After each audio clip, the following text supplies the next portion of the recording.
تو یاد رکھنا کہ وہ فلاح نہیں ہے، وہ مکمل کامیابی نہیں ہے دنیا کے حوالے سے. اور باقی جو اصل زندگی ہے، جو رہنے والی چیزیں ہیں آخرت میں، وہ تو وہ نیک کام کی جزا ہے جو تمہیں اللہ تعالیٰ آخرت میں دیں گے، اور اس کے تھرو ہی تمہیں فلاح نصیب ہوگی. اب یہاں پر ہم یہ دیکھتے ہیں کہ اگر فلاح ہم جیسے بات کر رہے ہیں کمپریہنسو سکسیس کی، تو اس میں اگر آپ عربی میں دیکھیں تو فلاح شد آ جائے اگر لام کے اوپر، تو فلاح جو ہے وہ کہا جاتا ہے کسان کو، جو کہ زمین کو چیر کے پھاڑ کے اور اس کے اندر وہ بیج بوتا ہے. تو اسی طرح سے جو مفلح ہوتا ہے نا، یعنی فلاح پانے والا جو انسان ہوتا ہے، اس کا معاملہ کیا ہوتا ہے کہ وہ دنیا میں اللہ تعالیٰ کی طرف سے جو بھی آنے والی آزمائشیں ہوتی ہیں، دین میں آزمائشیں ہوتی ہیں، اس کی اپنی زندگی میں آزمائشیں ہوتی ہیں، تو جب وہ ان کو عبور کرتا چلا جاتا ہے صبر کے ساتھ، برداشت کے ساتھ، انتظار کے ساتھ، محنت کے ساتھ، کوشش کے ساتھ، قربانیاں دے دے کے، تو آخر کار کیا ہوتا ہے، وہ اپنی منزل تک پہنچ جاتا ہے. جیسے ایک کاشتکار جب چیر کے پھاڑ کے زمین کو اور ایک بیج ڈالتا ہے، تو اس کے بعد وہ بیج بھی پاپ اپ ہو جاتا ہے نا، آہستہ آہستہ ایک پودے کی شکل میں نکلتا ہے اور پھر ایک بہت بڑا درخت بن جاتا ہے، پھلدار درخت. مثال کے طور پہ آم کا درخت آپ سمجھ لیجئے کہ پھل دینے کے قابل ہو جاتا ہے. تو اب یہ تو اس کی سمجھ لیجئے کہ ڈکشنری میننگز ہو گئی نا، عربک میننگز ہو گئی، ڈکشنری میننگز ہو گئی. اب یہاں رک کے ہم تھوڑا سا یہ دیکھتے ہیں کہ نبی کریم صلی اللہ علیہ وسلم نے اس سورہ کے بارے میں کیا فرمایا. نبی کریم صلی اللہ علیہ وسلم نے فرمایا کہ مجھ پہ سورہ المومنون کی 10 آیات ایسی نازل ہوئی ہیں کہ جو ان پر عمل کر لے گا وہ سیدھا جنت میں جائے گا. اسے مسند احمد نے روایت کی ہے. تو اب یہ جو 10 آیات ہیں، اس کو اسی لیے میں نے آپ کے سامنے ان کی تلاوت کر دی تھی، ان کو ہم ایک ایک کر کے وہ خوبیاں بعد میں دیکھیں گے.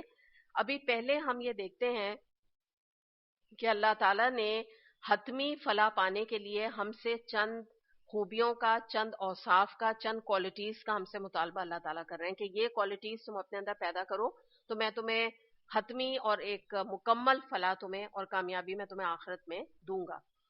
تو اب یہاں ہم تھوڑا سا رک کے یہ دیکھتے ہیں، جو کہ بڑا امپورٹنٹ کانسیپٹ ہے، کہ میں نے جیسے آپ کو بتایا کہ دنیا میں کامیابی کا معیار کیا ہے. عام طور پہ لوگ دنیا میں کس کو کامیاب سمجھتے ہیں. تو اگر اس حوالے سے ہم دیکھیں تو لوگ یہ سمجھتے ہیں کہ جس کے پاس پیسہ بہت ہے، جائیداد بہت ہے، کاروبار اس کا بہت اچھا چل رہا ہے، بڑا ہی مشہور آدمی ہے، بڑی شہرت ہے اس کی، یا اس کے پاس کوئی اقتدار ہے، مثال کے طور پہ کوئی بہت بڑا منسٹر ہے، کوئی جج لگا ہوا ہے کہیں پر، تو اصل میں تو وہی کامیاب ہے. لوگ یہ سمجھتے ہیں نا، یا عام معیار ہے. پھر یہ کہ ہم پیسوں کے حوالے سے اگر لوگوں کو دنیا میں دیکھتے ہیں تو ہم کہتے ہیں فلاں کا کاروبار بڑا چمکتا ہوا کاروبار ہے، بڑا جمع ہوا کاروبار ہے، اس نے بڑی جائیداد بنا لی ہے، تو ہم کہتے ہیں بڑا کامیاب انسان ہے، بڑا کامیاب بزنس مین ہے. تو یاد رکھیے گا کہ جو تصور ہمارا کامیابی کا ہوگا تو اسی کے حساب سے ہماری زندگی میں بھاگ دوڑ ہوگی، اسی کے لیے ہم کوشش کریں گے، اسی کے لیے ہم کھپیں گے، اسی کے لیے ہم لگیں گے. تو اس جدوجہد میں ہی آپ سمجھیے کہ ہماری توانائیاں لگیں گی، ہماری کیپیبلٹیز لگیں گی، ہماری محنت لگے گی، ہماری کوشش لگے گی، دن رات ہم مشقت کریں گے، جو ہمارا معیار ہوگا کامیابی کا اسی کے لیے ہم لگیں گے نا، اسی کے لیے فکر کریں گے. تو یہ اصل وہ چیز ہے جس بات کی یہاں پہ اس آیت میں نفی ہو رہی ہے کہ کامیابی دولت سے، شہرت سے، خوبصورتی سے، اقتدار پانے سے، کوئی بہت بڑی حکومت کے میں کوئی رتبہ پا لینے سے نہیں ہے. اللہ کے نزدیک، اللہ کے نزدیک کامیابی ہے ایمان سے. اللہ کے نزدیک کامیابی ہے کہ جو انسان اپنی زندگی میں نے جو آپ کو 4 باتیں بتائیں کہ اللہ کے لیے، اللہ کے دین کی سربلندی کے لیے، اپنی ذات کے اوپر دین کو نافذ کرتے ہوئے، ان دونوں حوالے سے جو بھی محنت کرتا ہے، کوشش کرتا ہے، اور آخر کار وہ اللہ کو راضی کرتے کرتے اس راستے کے اوپر، صراط مستقیم کے اوپر چلتا چلا جاتا ہے، چلتا چلا جاتا ہے، بالآخر جب وہ آخرت میں اللہ تعالیٰ کے پاس پہنچے گا تو جو انعام اور اللہ کی رحمت اور اللہ کی مغفرت اور اللہ تعالیٰ کا دیدار، پھر اللہ تعالیٰ جو جنت اس کو نصیب کرے گا، تو یہ دراصل حقیقی کامیابی ہے. یہ یہاں پہ ہمارا ایک مائنڈ سیٹ جو ہے اس کو کلیئر کیا جا رہا ہے. دوسری بات آپ یہ دیکھیے کہ اگر یہ بات ہمیں آج سمجھ آ جائے نا کہ کامیابی کا اصل معیار کیا ہے، تو ہمارا جو کانسیپٹ ہے کامیابی کا وہ بدل جائے گا. ہمارا پرسیپشن بدل جائے گا کامیابی کا. اور پھر ہوگا کیا کہ ہم اس طرح سے سوچنے لگیں گے کہ اگر دولت سے کامیابی ملتی ہوتی تو قارون بہت کامیاب ہوتا. اللہ کے نزدیک تو وہ نہیں کامیاب ہے. پھر ہم دیکھتے ہیں اگر حکومت سے یا شہرت سے یا آپ سمجھے کوئی بہت بڑی پوسٹ پہ ہونے سے اگر کامیابی ملتی تو پھر نمرود اور فرعون بہت کامیاب ہوتے. لیکن ہم دیکھتے ہیں اللہ کے نزدیک تو وہ بالکل ہی فیلئر ہیں, بالکل ہی جہنم یافتہ لوگ ہیں.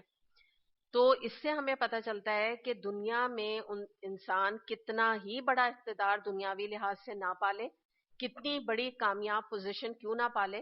مثال کے طور پہ آج آپ ایکٹریس اور ایکٹریسز کو اگر دیکھیے تو کیا ہالی ووڈ, کیا بالی ووڈ, کیا یہاں کا پاکستان کا فلم انڈسٹری وغیرہ, اگر آپ ان کو دیکھیں تو ہر جگہ پہ ایکٹر یا ایکٹریسز کا جو آپ سمجھ لیجیے رتبہ ہے وہ بہت بڑھا دیا ہے لوگوں نے, بہت رسپیکٹیبل ان کو سمجھا جاتا ہے. یونیورسٹیز میں وہ وزٹ کرتے ہیں اور ان کو بہت ہی شہرت ملی ہوئی ہے, بڑا نام ان کو ملا ہوا ہے, اور لڑکیاں یا لڑکے ان کی طرف دیکھ کے آہیں بھرتے ہیں اور کہتے ہیں کہ کاش ہمیں بھی اس طرح کی کامیابی ملتی. وہ لک اپ کرتے ہیں ایسے لوگوں کی طرف.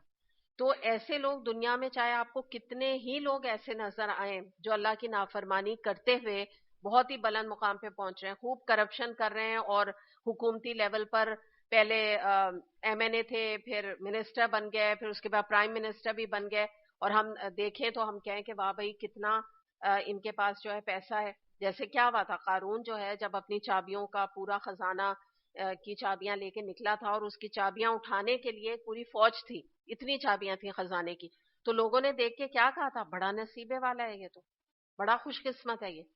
تو یہ یہاں پہ ہمیں بتایا جا رہا ہے کہ دنیا میں کتنا ہی بڑا اقتدار انسان حاصل کر لے, شہرت حاصل کر دے, لیکن اگر اس کے ساتھ اللہ تعالیٰ کی نافرمانی ہے تو وہ انسان ہرگز ہرگز اللہ کے نزدیک میں کامیاب نہیں, اس سے بڑا کوئی فیلئر نہیں. تو اس لیے کبھی بھی انسان جب بڑے بڑے گھروں کو, محلوں کو اور ایسے لوگوں کو جو اللہ کی نافرمانی میں انوالوڈ ہیں ان کو دیکھ کے کبھی یہ نہ سوچے کہ بڑے خوش نصیب ہیں. ہمیں نہیں پتا کہ یہی دولت ان کے لیے آگے جا کے, یا یہی شہرت, بری شہرت ان کے لیے آگے جا کے سب سے بڑی بد نصیبی اور ناکامی کا باعث بنے. وہ کبھی بھی اللہ کے آگے فلاح نہیں پا سکتے. دنیا میں چاہے ان کو دنیا میں کتنا ہی ان کو آئیڈیل بنایا جا رہا ہے یا آئیڈل بنایا جا رہا ہے, یا ان کے پیچھے لوگ جو ہے وہ آہیں بھرتے ہیں اور ان کو دیکھ دیکھ کے جو ہے وہ سوچتے ہیں کہ ہم بھی ایسے کل کو بنے, چاہے انہوں نے جیسا بھی پیسہ کمایا, جہاں سے بھی کمایا, حرام سے کمایا, حلال سے کمایا, لیکن ہماری بھی یہ پوزیشن ہو جائے. تو وہ اس بات کو اچھی طرح جان لیں, کیونکہ جیسا کہ قرآن کی آیت میں سورہ البقرہ میں آتا ہے, انا للہ و انا الیہ راجعون, دنیا میں ہم کتنے بھی کامیاب ہو جائیں دنیاوی لحاظ سے, لیکن لوٹ کے پلٹ کے اللہ تعالیٰ کے پاس ہی جانا ہے, اور وہی ہمیں بتانے والا ہے کہ اصل کامیابی کیا ہے.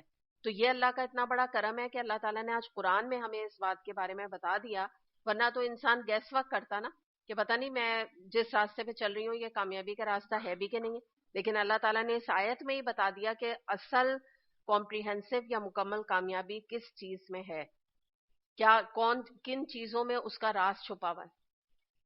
تو یہ بات ہمیں پتہ چلتی ہے کہ اس کے لیے, اس کامیابی کو حاصل کرنے کے لیے, ویسے تو ہم کچھ کوالٹیز ابھی دیکھنے جا رہے ہیں آگے, لیکن پہلی جو چیز ہے نا وہ اللہ کی محبت ہے.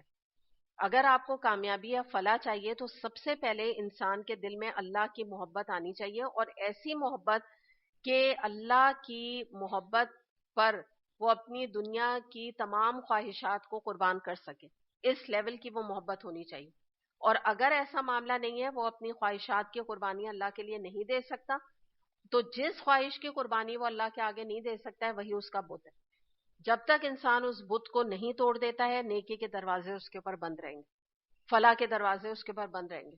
تو پتہ یہ چل رہا ہے کہ انسان مکمل خیر تک, مکمل کامیابی تک, سلامتی تک, جنت تک, اللہ تعالیٰ کے دیدار تک کبھی پہنچ نہیں سکتا ہے جب تک وہ اللہ تعالیٰ کے لیے اپنی پسندیدہ چیزیں, اپنے پسندیدہ شوق قربان نہ کرتے.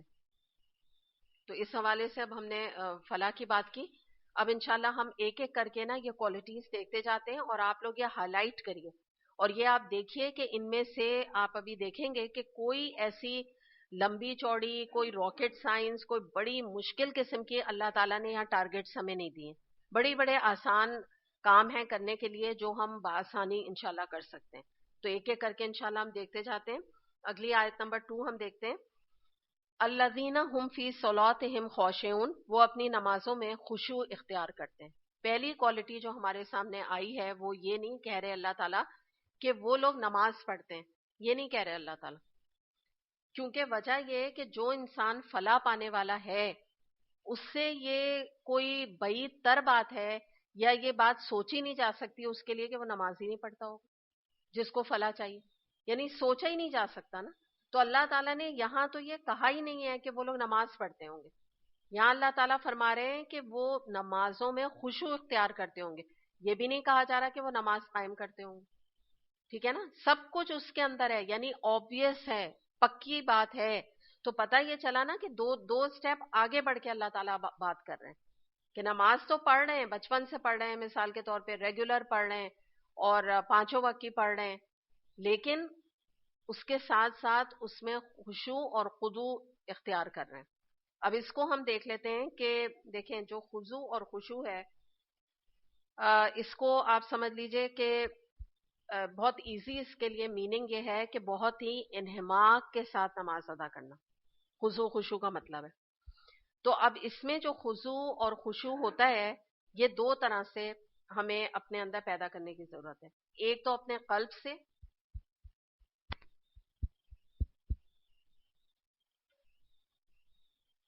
اور دوسرا جو ہے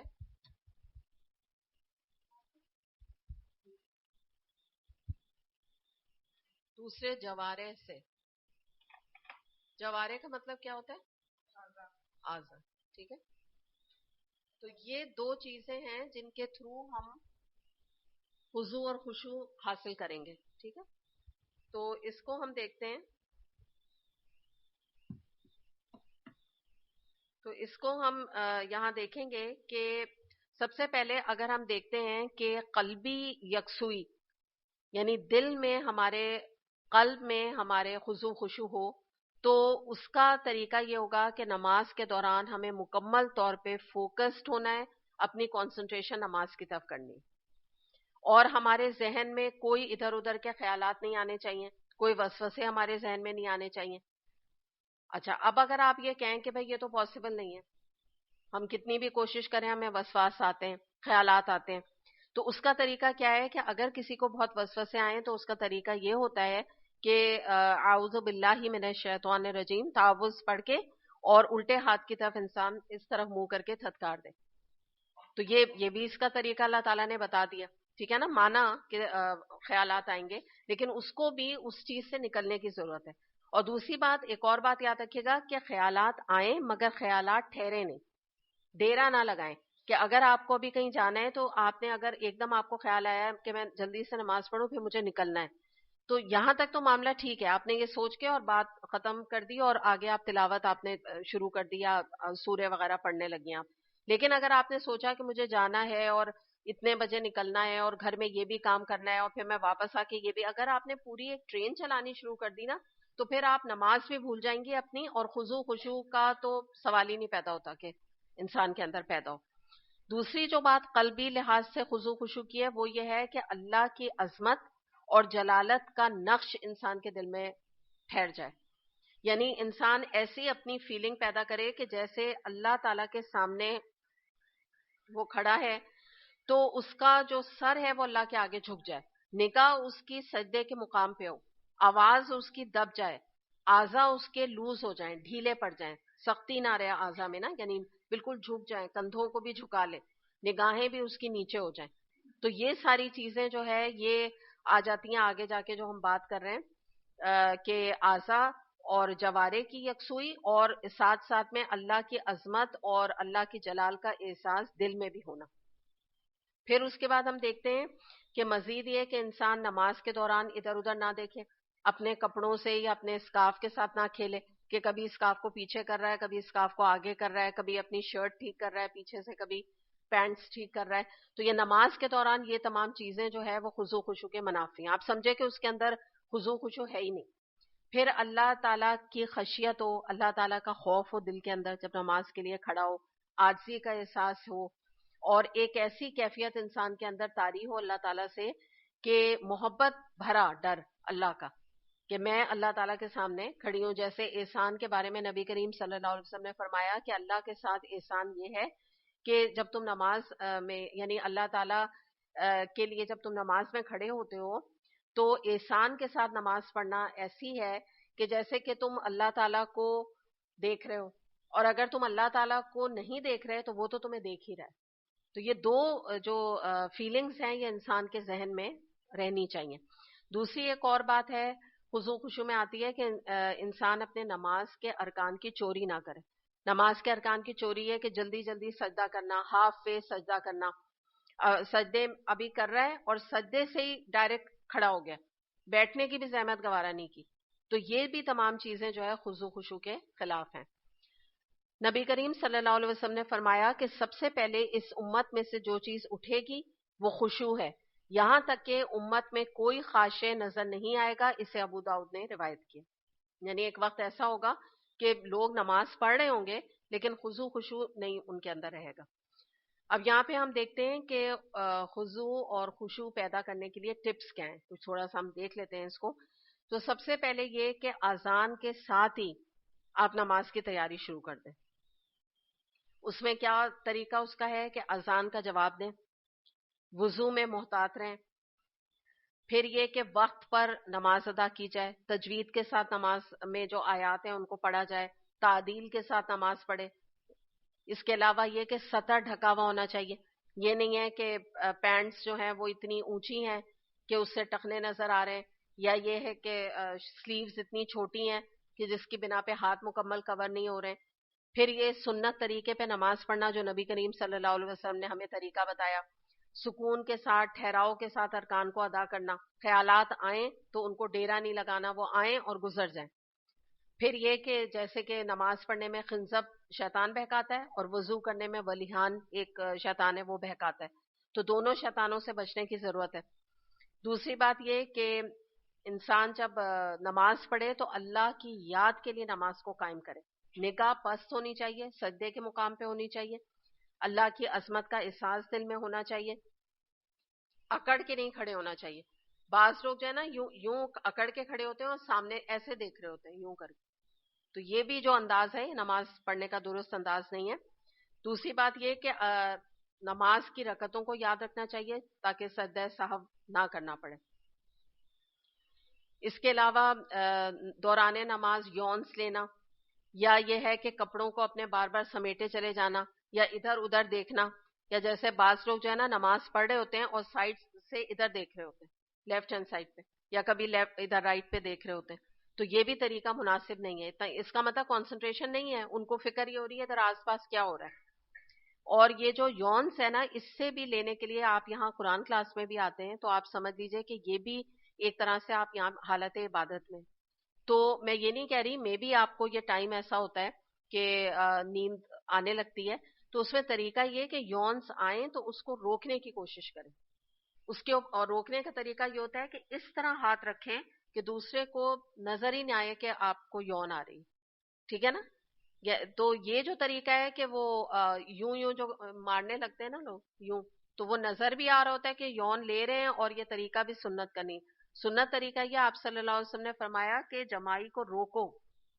اور یہ بھی حدیث کے الفاظ آتے ہیں کہ شیطان منہ کے اندر داخل ہو جاتا ہے. اب مجھ سے یہ نہیں پوچھیں کیسے داخل ہوگا اتنا بڑا شیطان, ٹھیک ہے, یہ اللہ جانتا ہے, اللہ جانے, لیکن حقیقت یہی ہے اس بارے میں. تو اس لیے آپ یہاں بھی آتے ہیں تو اس کو یونس کو روکنے کی کوشش کریں, کیونکہ یہ انسان کا نا بہت ہی نان سیریس ایٹیٹیوڈ پتہ چلتا ہے جب انسان یونس لے رہا ہوتا ہے. اور زیادہ اگر آئے تو جا کے منہ ہاتھ دھو کے آ جائے انسان. اس کا طریقہ نماز کی حالت میں بھی یہی کیجئے, اور جب قرآن پڑھنے آتے ہیں تو تب بھی آپ ایسے کیجئے. اور دوسری جو میں آپ کو بہت زیادہ ریکمینڈ اسی لیے کرتی ہوں کہ آپ لوگ لکھا کریں. اگر آپ لوگ لکھنے کی عادت اپنے اندر پیدا کریں گے تو آپ کو کنسنٹریشن زیادہ بڑھے گی, شیطان آپ کو نہیں بہکائے گا. ورنہ یہ طریقہ ہوتا ہے شیطان کا بہکانے کا کہ کبھی یونس آ رہے ہیں, کبھی انسان ادھر ادھر دیکھ رہا ہے, کبھی گھڑی کی طرف نظر ڈال رہا ہے, کبھی پیچھے دیکھ رہا ہے, یا ادھر کوئی انچارج آئی تو کبھی تفصیل سے نگاہ ہٹا کے انچارج کی طرف چلی گئی, کبھی اے سی کو دیکھنے لگتا ہے انسان, کبھی پنکھوں کو دیکھنے لگتا ہے. تو وجہ اس کی یہی ہوتی ہے کہ آپ جب قرآن کے اندر مکمل طور پہ اپنے آپ کو ایبزارب کریں گی تو پھر آپ کا کنسنٹریشن قائم رہے گا, اور اس کا بہترین طریقہ لکھنا ہے. یاد رکھیے گا. جو بھی لکھ کے قرآن کو سمجھتا ہے تو اس کا کنسنٹریشن ڈبل ہوتا ہے ان لوگوں سے جو صرف قرآن کو سنتے ہیں. نبی کریم صلی اللہ علیہ وسلم نے فرمایا مجھے دنیا میں سے 3 چیزیں پسند ہیں. عورتیں، یعنی عورتوں میں انہوں نے اپنی ازواج کا ذکر کیا، خوشبو، اور میری آنکھوں کی ٹھنڈک نماز میں ہے. اسے نسائی اور احمد نے روایت کی ہے. اب ہم دیکھ لیں ہماری آنکھوں کی ٹھنڈک کن چیزوں میں. طبرانی اور ترمذی میں حدیث آتی ہے، نبی کریم صلی اللہ علیہ وسلم نے فرمایا کہ جو رکوع اور سجدے میں پشت کو سیدھا نہیں کرتے تو اللہ تعالیٰ ان کی نمازوں کی طرف دیکھتا بھی نہیں. کیا مطلب ہے؟ پشت اور سجدے میں سجدے اور رکوع میں پشت کو سیدھا نہیں کرتے، یعنی ہاف وے، صحیح طرح سے پورا یہ جو ہے نا ہاف وے رکوع کیا، ایسے کیا، یوں ہونا چاہیے نا، یوں اسٹریٹ، تو وہ کیا کرتے ہیں یوں، یہ رکوع کیا. اور سجدے میں بھی کیا ہے کہ پورا سجدہ بھی نہیں کیا، سر اٹھا دیا. پوری تسبیحات بازوں کو آپ دیکھیں، آپ خود سوچتے ہیں کہ انہوں نے ایک دفعہ بھی نہیں کہا ہوگا سبحان رب العلی اور سجدے سے سر اٹھا لیا. تو یہ مراد ہے. ایک شخص نماز پڑھتے وقت داڑھی سے کھیل رہا تھا. آپ صلی اللہ علیہ وسلم نے اسے دیکھ کر کہا کہ اگر اس کے دل میں خشوع ہوتا تو جسم پر ضرور طاری ہوتا. اس سے ترمذی نے روایت کی ہے. تو اس سے ہمیں پتہ چلتا ہے کہ موومنٹس کرنا، اس طرح ہم عورتوں کے اوپر یہی بات آ جاتی ہے کہ بار بار نماز میں دوپٹے کو صحیح کرنا، یوں برابر کرنا، یا اسکارف کو بار بار اس طرح سے ٹائٹ کرنا. تو یہ پہلے کا وقت ہے یہ ساری چیزیں کرنے کا. نماز کے وقت میں آپ کا ایک ہاتھ بھی یہاں نہیں جانا چاہیے کہ آپ کا یہ بال دکھ رہے نہیں دکھ رہے. یہ پہلے دیکھنے کی بات تھی کہ بال نظر آ رہے ہیں یا نہیں نظر آ رہے. یہ بعد میں نہیں ہے کہ آپ یوں کبھی یوں ایسے کر کے دیکھ رہے ہیں کہ یہاں سے بال تو نہیں دکھ رہے، کبھی آپ کچھ اور شرٹ اپنی پیچھے سے ٹھیک کر رہے ہیں کہ شرٹ تو نہیں اوپر ہو گئی. تو یہ پہلے سے یہ تمام چیزیں دیکھنے والی ہیں، ورنہ یہ سمجھے حضور خشوع کے خلاف ہے یہ باتیں. ٹھیک ہے، اب ہم آ جاتے ہیں اگلی کوالٹی پہ. والذین هم عن اللغو معرضون، آیت نمبر 3 ہے. لغویات سے وہ دور رہتے ہیں، فلاح پانے والے. اب لغویات کو ہم دیکھ لیتے ہیں کہ لغو سے کیا مراد ہے.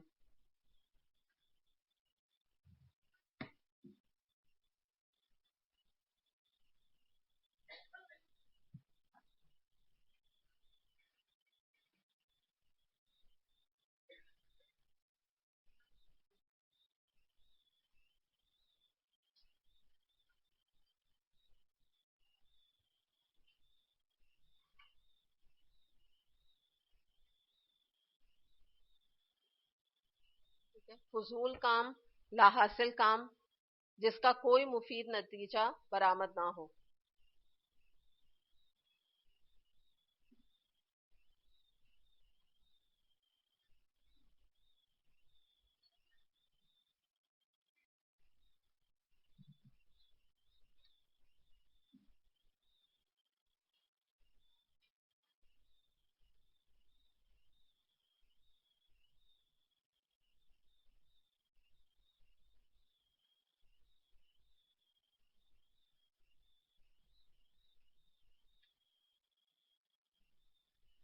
ٹھیک ہے، دین اور دنیا کا نقصان.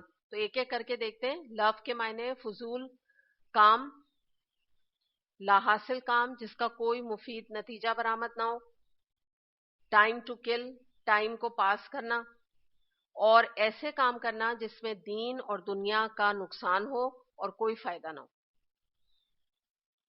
تو اس میں ہم دیکھ لیتے ہیں کہ سب سے پہلی جو بات اس کے اندر آتی ہے وہ آتا ہے وقت کا ضیاع، یا آپ اس کو بھی لکھ سکتے ہیں لغو میں وقت کا ضیاع بھی آپ اس ڈیفینیشن میں ایڈ کر لیجئے.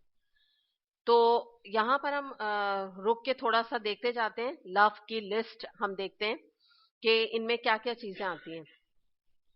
مثال کے طور پہ آپ لوگ اچھی طرح سے سمجھ سکتے ہیں کہ جو بھی بیکار قسم کی ایکٹیویٹیز ہیں ان میں سب سے زیادہ ٹاپ پہ جو چیزیں ہیں وہ ہے میڈیا یا ٹی وی کا دیکھنا، جس میں کہ چینل سرفنگ ہے، چینل کا بدلنا، ایک کے بعد کبھی دوسرا، کبھی تیسرا، کبھی چوتھا لگا لینا، کہیں پر بھی نہیں کچھ سمجھ نہیں آ رہا کیا دیکھ رہے ہیں. کبھی کوئی ڈرامہ، کبھی کوئی فلم، کبھی کچھ. گھنٹوں پتہ چلا کہ آپ یہ دیکھیے کہ جو لوگ اس ایکٹیویٹیز میں انوالو ہوتے ہیں تو بعض دفعہ گھنٹوں نکل جاتے ہیں ان کو پتہ نہیں چلتا، صرف چینل چینج کرنے میں، صرف یہ سوچنے میں کہ دیکھیں کیا. ایکچولی پتہ چلتا 2 گھنٹے 1 گھنٹہ اسی میں نکل گیا. پھر اس کے بعد ٹی وی ڈراماز ہو گئے، فلمز ہو گئیں، آبسین لٹریچر کا پڑھنا یا فیشن میگزینز کا دیکھنا، ٹاک شوز دیکھنا ٹی وی کے اوپر, آبسین ناولز پڑھنا.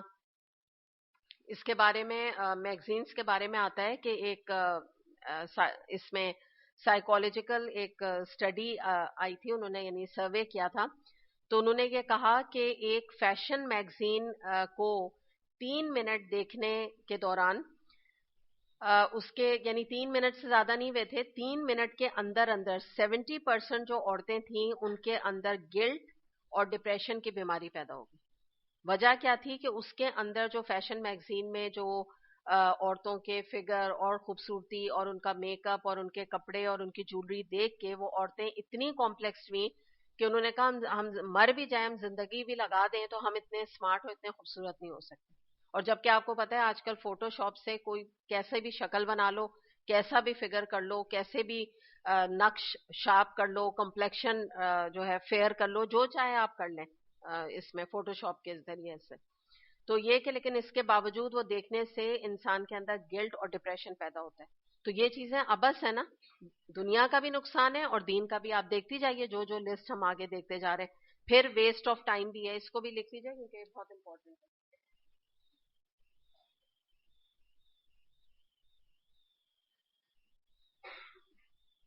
یہ سب چیزیں جو ہے لغو کی ڈیفینیشن میں آتی ہیں. اچھا, اب ہم دیکھتے ہیں کہ سب سے پہلے اب یہ تو ہمیں پتا چل گیا نا, یعنی ہم نے ایک ان جنرل دیکھ لیا کہ کیا کیا چیزیں لفظ کے اندر آ رہی ہیں نا. اس میں آپ وہ کچھ اور چیزیں اور بھی ایڈ کرنا چاہیں کر لیں, جو کہ ویسے اٹ سیلف کوئی گناہ کی بات نہیں ہے, لیکن جب اس میں اوور انٹیلیجنس ہو جائے تو وہ بھی لغو میں وہ چیز آ جاتی ہے. مثال کے طور پہ آپ دیکھیں کہ اگر جو میچز جمعے وغیرہ کے دن میں ہوتے ہیں تو بعض دفعہ مرد جو ہیں وہ جمعے کی نمازیں چھوڑ دیتے ہیں میچ کے پیچھے. تو یہ بھی چیزیں پھر لفظ کے اندر آ گئی کہ اگر دین کا نقصان ہو گیا, آپ اس ڈیفینیشن کو رکھ لیجئے نا سامنے. جس چیز میں بھی دین کا یا دنیا کا نقصان ہو رہا ہے اور کوئی فائدہ بھی نہیں مل رہا, تو یہ تمام چیزیں اس کے اندر شامل ہو رہی ہیں.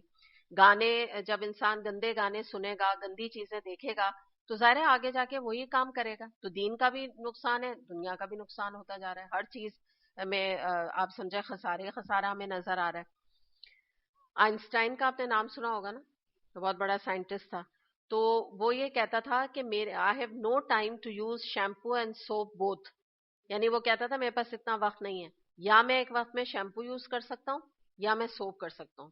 تو اتنا میں ٹائم اپنے لیے نکالتا ہوں کہ ایک وقت میں ایک چیز, یعنی اگر آج شیمپو یوز کر لیا ہے تو اب صابن کل یوز کروں جسم پہ. سوچیں آپ. تو اس طرح کے جو لوگ ہوتے ہیں نا, یعنی اپنے کاموں کو پازیٹیو چیزوں میں لگانے کے لیے, تو آپ وہ دیکھیں وہ تو دنیا کی ایجادات کے لیے اپنی زندگیوں کو لگا دیتے ہیں. اور ہمارے آگے تو پھر ایک دین کا اتنا بڑا مشن موجود ہے, اور اللہ تعالیٰ نے تو ہم سے یہ تقاضا بھی نہیں کیا کہ تم جو ہے طہارہ کے حوالے سے یا اپنے آپ کو پاکی کے حوالے سے کوئی کمپرومائز کرو. اللہ تعالیٰ نے تو کہا ہاں پاکی کا بھی اہتمام کرو. تم جمعے کے دن کتنا زیادہ حکم ہے خوشبو لگانے کا, نئے کپڑے پہننے کا, نہانے کا, دھونے کا. تمہارا دین تو بڑا بیلنسڈ ہے, وہ تو یہ مطالبہ بھی نہیں اللہ تعالیٰ اتنا سخت کرتے. لیکن میں آپ کو بہرحال لوگوں کے حوالے سے بتا رہی ہوں کہ اتنے وہ پرٹیکولر ہوتے ہیں ٹائم کے بارے میں. اب یہاں پہ ہم دیکھتے ہیں کہ یہ تو ہمیں پتہ چل گیا. اب ہم لفظ سے اوور کم کیسے کریں, یا اپنی زندگی سے لفظ کو کیسے نکالیں, کیونکہ ہمیں تو فلاح و کامیابی چاہیے نا. اللہ تعالیٰ نے جو ہمیں یہاں پر ایک ڈیفینیشن دی ہے, تو سب سے پہلے تو اس کا کرنے کا کام یہ ہے کہ انسان فارغ نہیں بیٹھے, پہلی چیز ہے, اور اپنے کاموں کو پلان کریں. جب آپ پہلے سٹیپ پہ فارغ نہیں بیٹھیں گے اور کاموں کو پلان کریں گے, تو پہلی چیز جو انسان کے دماغ میں آئے گی جب تھوڑی دیر آپ بیٹھ کے سوچیں گے اپنے آپ کو, تو سوال یہ پیدا ہوگا کہ میرے جینے کا مقصد کیا ہے. تو پہلے اپنے جینے کا مقصد سمجھیں. جینے کا مقصد کا جو پہلا سٹیپ ہے یا پہلی سیڑھی ہے وہ کیا ہے, قرآن کا علم حاصل کرنا. خود بخود انسان کا دماغ ادھر جائے گا کہ میں قرآن کو پڑھوں اور سیکھوں تاکہ مجھے اپنے جینے کا مقصد ملے. یہ جو بیکار کی زندگی ٹی وی دیکھتے اور ناچ گانے دیکھتے اور کھاتے پیتے اور باہر ڈائننگ آؤٹ کرتے ہوئے گزرے چلی جا رہی ہے, اور یا شادیاں اور مہندیاں اور فنکشنز اٹینڈ کرتے کرتے میری زندگی گزر رہی ہے, تو اب کچھ میں پازیٹیو کروں. تو جب آپ قرآن پڑھنا شروع کریں گے تو یاد رکھیں کہ صرف قرآن اٹ سیلف کافی ہے کہ انسان کی زندگی سے لغو نکل جائے. صرف قرآن کافی ہے, الحمدللہ, قرآن کا پڑھنا پڑھانا. کچھ اور بہت بڑی آپ کو ایفرٹ کرنے کی ضرورت نہیں, کوئی بہت بڑی قربانیاں دینے کی ضرورت نہیں, قرآن پڑھنا اٹ سیلف کافی. تو جب انسان اپنی زندگی میں قرآن کو ٹاپ پرائیورٹی پہ رکھے گا اور اپنا سب سے پہلا جائزہ لے گا کہ میں نے قرآن پڑھنا شروع کیا کہ نہیں کیا، تو اس کے بعد جیسا جیسے انشاءاللہ آپ قرآن پڑھتے چلے جائیں گے تو آپ کی زندگی سے جو لغو ہے وہ نکلتا چلا جائے گا. ایک سٹیپ یہ تک آ جائے گی انسان کو کہ اس کے بعد انسان کو فلموں سے، گانوں سے، ڈراموں سے، ان تمام چیزوں سے کراہیت محسوس ہونے لگتی، اذیت انسان کے کانوں میں ہونے لگتی. تو انشاءاللہ یہ خود بخود زیادہ آپ کو ایفرٹ بھی نہیں کرنا پڑے گا، کیونکہ اگر کسی بھی ایک انسان کو جو آپ سمجھیں کہ ایک دنیا پرست ایک انسان ہے، وہ دنیا میں بیٹھا ہوا ہے، اور آپ اس کو کہہ دیں کہ تمہاری کل سے فلمیں بند ہیں، جو کہ وہ ہر وقت چینل پہ آپ کو جیسا پتا ہے ہر وقت آتی ہیں، تو وہ تو صبح و شام دیکھ رہا ہے، اس کو ایک دم سے کہہ دیا جائے تم فلمیں چھوڑ دو، تو وہ ریئیکٹ کرے گا نا. اور وہ کیوں چھوڑے گا؟ وہ کہے گا میں کیوں چھوڑوں، اور اس کے لیے چھوڑنا بھی بڑا مشکل کام ہوگا. لیکن جب آپ قرآن پڑھنے پڑھانے لگتے ہیں تو ایک یہ قرآن کا پڑھنے پڑھانے کا انعام ہوتا ہے اللہ تعالیٰ کی طرف سے کہ انسان کے اندر سے ایک ایک ایک ایک کر کے بری بری جو آپ سمجھ لیجئے کہ ہیبٹس ہیں، عادتیں ہیں، وہ نکلتی چلی جاتی ہیں الحمدللہ. تو دس از دا اونلی وے، یہ اس سے علاوہ کوئی چیز اتنی کارگر ہو نہیں سکتی. تو دوسری بات ہمیں یہ پتہ چلتی ہے کہ انسان اپنے آپ کو کنسٹرکٹیو ایکٹیویٹیز میں انوالو کرے. کنسٹرکٹیو ایکٹیویٹیز یہ ہوتی ہیں کہ اس کے علاوہ ایکسرسائز کریں، یوگا کریں اپنے ہیلتھ کے لیے، اور اس کے علاوہ یہ کہ کوئی بھی جو ہیلدی ایکٹیویٹیز ہیں، بیڈمنٹن کھیلنا ہے، یا مرد حضرات ہیں وہ ٹینس کھیلتے ہیں یا کوئی اور پازیٹیو چیزوں میں اپنا ایکسرسائز وغیرہ میں وقت لگاتے ہیں، تو اس میں کوئی مذائقہ نہیں. اس کے علاوہ یہ کہ جیسے میں نے آپ کو بتایا وقت کو ضائع نہیں کریں، اس کا طریقہ یہ ہوتا ہے آپ گاڑی میں بیٹھی ہیں آپ تسبیحات کا اہتمام شروع کر دیجئے. وقت کو بالکل ضائع نہ کریں، یوٹیلائز کریں، ایک ایک ٹائم کو صحیح جگہ پر یوٹیلائز کریں، ٹائم مینجمنٹ سیکھیں. جیسے میں نبی کریم صلی اللہ علیہ وسلم نے فرمایا نا، بھی ہم نے حدیث پڑھی تھی کہ میری آنکھوں کی ٹھنڈک جو ہے وہ نماز میں ہے. تو یہی والی بات ہے کہ نبی کریم صلی اللہ علیہ وسلم نے اپنا پلیجر بنایا ہوا تھا عبادت کو.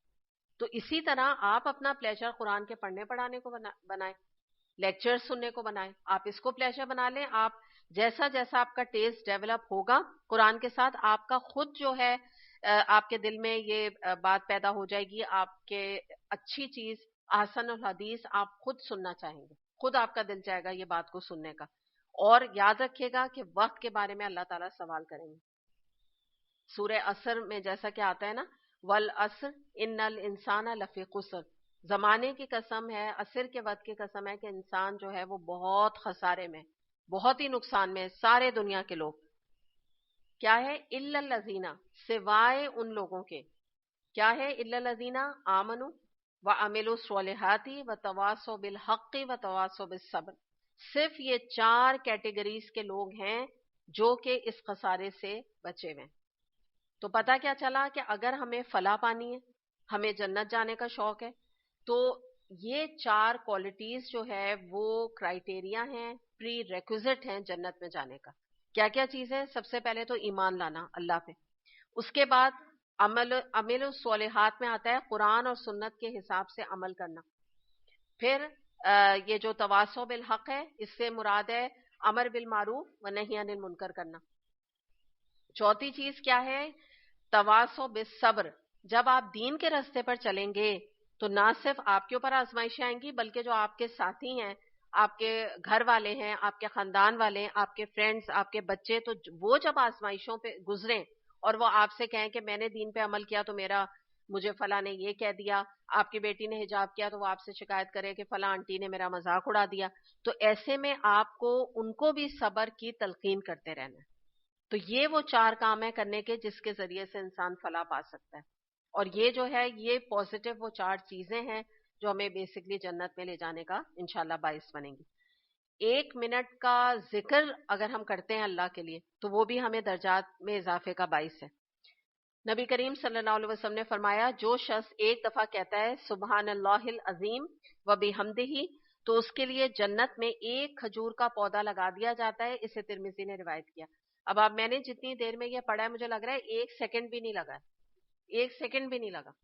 تو آپ مجھے بتائیے کہ اتنا پازیٹیو ہمارا دین ہے کہ آپ اتنا سا بھی وقت اگر اللہ کے لیے لگاتی ہیں اور ایک اللہ کا اتنا سا بھی ذکر کرتی ہیں تو اس کے بدلے میں کتنا کچھ انسان جو ہے نا نفع اور کتنا کچھ فلاح اور کامیابی آخرت میں پائے گا. آپ بتائیں اس سے بڑی کوئی خواہش انسان کے لیے ہوگی کہ جنت میں اس کے محل میں ایک کھجور کا درخت اس کے لیے لگ جائے؟ صرف اتنی سی بات ہے, سبحان اللہ العظیم و بحمدہ. میں نہیں سمجھ رہی کہ ایک سیکنڈ بھی لگا. تو آپ اس سے اندازہ لگا لیجئے. نبی کریم صلی اللہ علیہ وسلم نے فرمایا کہ انسان کے اسلام کی خوبی یہ ہے کہ وہ لا یعنی لف کاموں کو چھوڑ دے. یعنی ایک شخص جو مسلم ہے اس کی یہ کوالٹی ہے, اس کے دین کی یہ کوالٹی ہے کہ اس کی زندگی میں لغو اور بیکار کام کی کوئی گنجائش موجود نہ ہو. اور جبکہ ہمارا معاملہ کیا ہے کہ ہم کیا کہتے ہیں کہ ہم جلدی سے نماز پڑھتے ہیں اور پھر آرام سے بیٹھ کے ڈرامہ دیکھیں. تو لغو میں ہمارا انوالومنٹ اتنا ہے کہ اگر نمازیں بھی پڑھ رہے ہوتے ہیں تو اس کی طرف توجہ کمی ہماری جاتی ہے. اور جنت میں یاد رکھیے گا کہ جانے والوں کی خوبی بھی یہی ہے کہ جنت کے بارے میں قرآن میں آتا ہے کہ ایسا مقام ہے کہ وہاں تم کوئی لغو نہیں سنو گے, وہاں کوئی لغو بات نہیں ہوگی, کوئی بےتکی باتیں نہیں ہوں گی, دل دکھانے والی باتیں نہیں ہوں گی, بےتکی باتیں نہیں ہوں گی. اور لغو کے اندر یہ بھی آتا ہے کہ دوسروں کو بلا وجہ طنز و طعنہ کرنا, بلا وجہ لوگوں کا دل دکھانے کی باتیں کرنا, آتے جاتے ان کو کچھ طنز کر دیا, کچھ باتیں سنا دی, ایسے ہی بازوں کی سیڈسٹ ہوتے ہیں ان کو مزہ آتا ہے. یہ بھی لغو کے اندر ہے. کوئی ٹاپک بھی نہیں ہے لڑنا شروع کرنے کے لیے, کوئی بات شروع کر دینا. جیسے بعض لوگ ہوتے ہیں نا تو ان کا یہ طریقہ ہوتا ہے, ان سے بڑا کیئرفل رہنا پڑتا ہے. آپ ایسے کوئی بات بھی نہیں کر رہے ہیں, کچھ نہیں کر رہے ہیں, کوئی ایسی وہ چنگاری چھوڑ دیتے ہیں کہ پورے گھر میں اس کی چنگاری لگ جاتی بلا وجہ. مزہ آتا ہے ان کو ان باتوں میں نا. تو یہ بھی لغو ایکٹیویٹی ہے کہ کوئی گھر میں سب کچھ معاملات ٹھیک چل رہے ہیں, بہو ٹھیک اپنا زندگی گزار رہی ہے, بیٹا سکون سے رہ رہا ہے, ساس سب آرام سے ہیں. اب یا تو ساس کے اندر منفی یا عادت ہے, انہوں نے کوئی بات فضول میں, سب کچھ ٹھیک ہے, انہوں نے کہا چلو 6-7 دن سے کوئی گھر میں جھگڑا نہیں ہے, انہوں نے کہا یہ کیا مزہ نہیں آ رہا, کچھ فضول میں آتے جاتے بہو کو کچھ ایک طنز کر دیا کسی بھی حوالے سے, کہ آج کل تم کہاں رہتی ہو, نظر نہیں آتی, کچھ بھی کہہ دیا.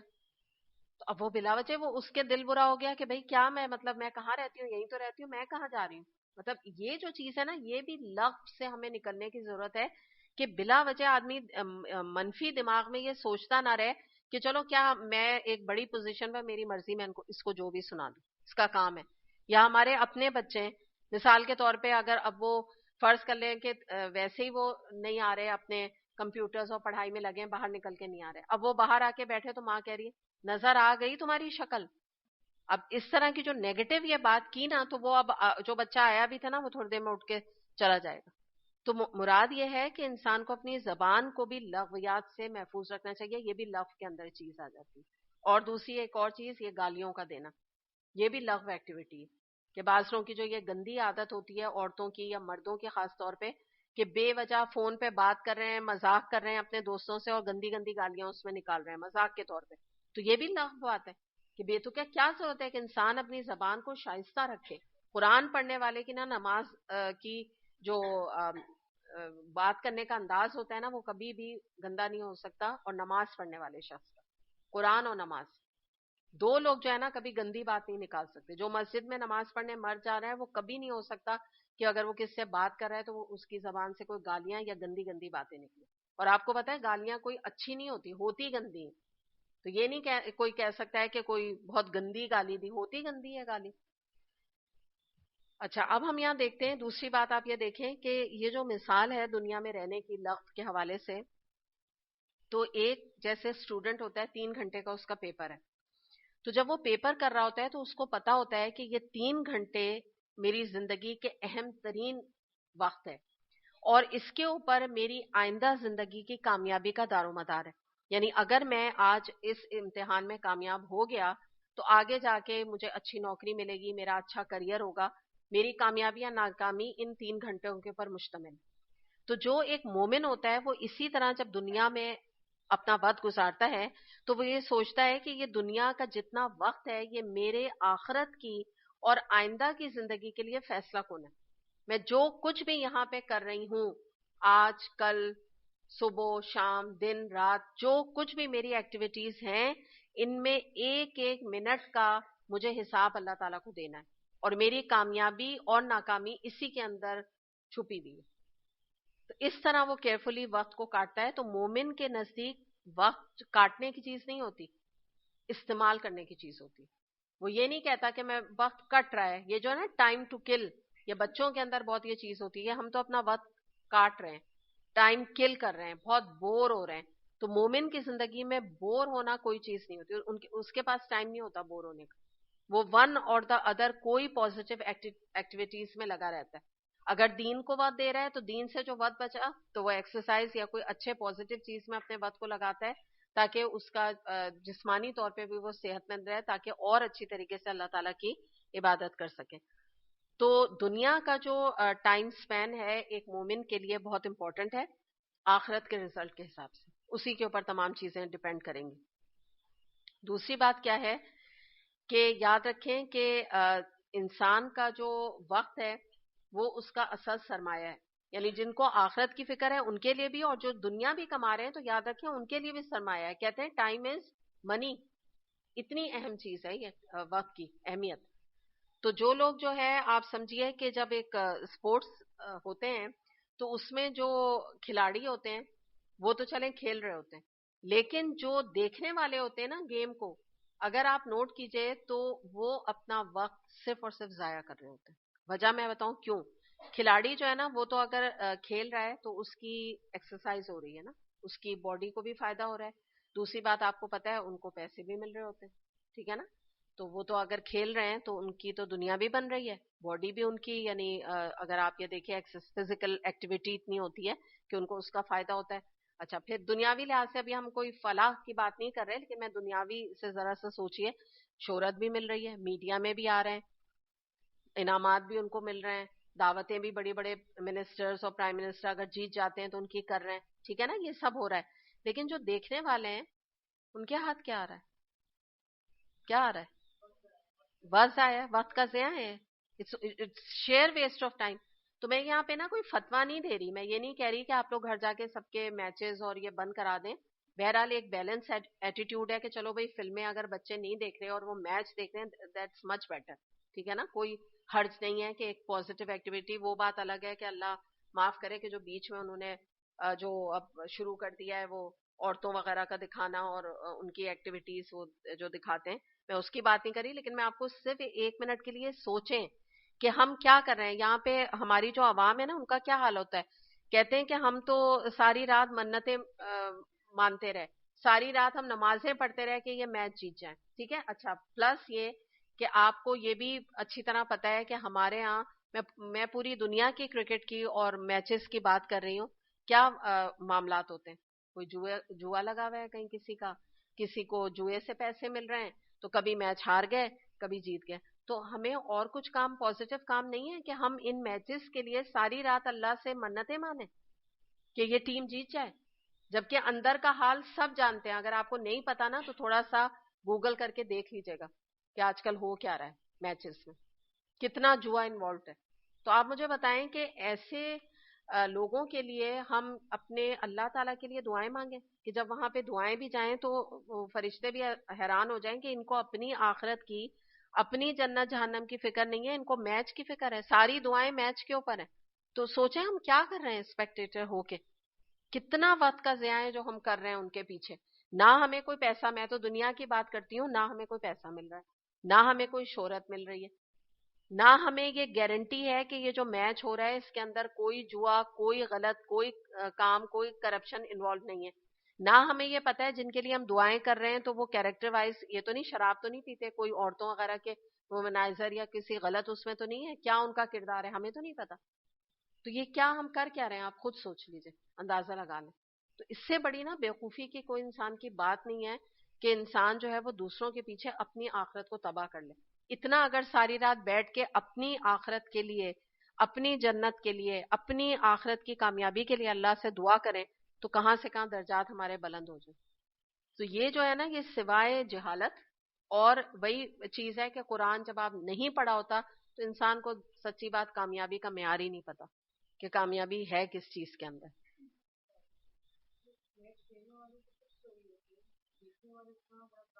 یہ بالکل ایگزیکٹلی آپ ذرا دیکھ بھی لیجئے واقعی کہ جو آپ نے بہت صحیح طرف توجہ دلائی کہ جو یہ جہاں پہ یہ ہو رہے ہوتے ہیں میچز، تو وہاں کی جو پبلک ہوتی ہے تو ہزاروں میں اور لاکھوں میں ہوتی ہے نا.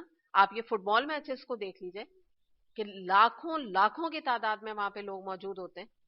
تو اور ہر جگہ پہ آپ دیکھ لیجئے، کانسرٹس میں آپ دیکھ لیجئے، فلمز میں آپ دیکھ لیجئے، محفل غزلوں میں دیکھ لیجئے، آپ ہر جگہ پہ آپ ڈرامے اور فلموں کو دیکھ لیجئے. کام کرنے والے تو تھوڑے سے لوگ ہیں، دے آر منٹنگ منی. اگر آپ دیکھیے ایک کہتے ہیں کہ 3 سیکنڈ یا 4 سیکنڈ کے ایڈ میں جو یہ ماڈلز آتی ہیں یہ 2-2 3-3 4-4 کروڑ، اور شاید میں کمی بتا رہی ہوں، اس سے زیادہ ہی لیتی ہیں.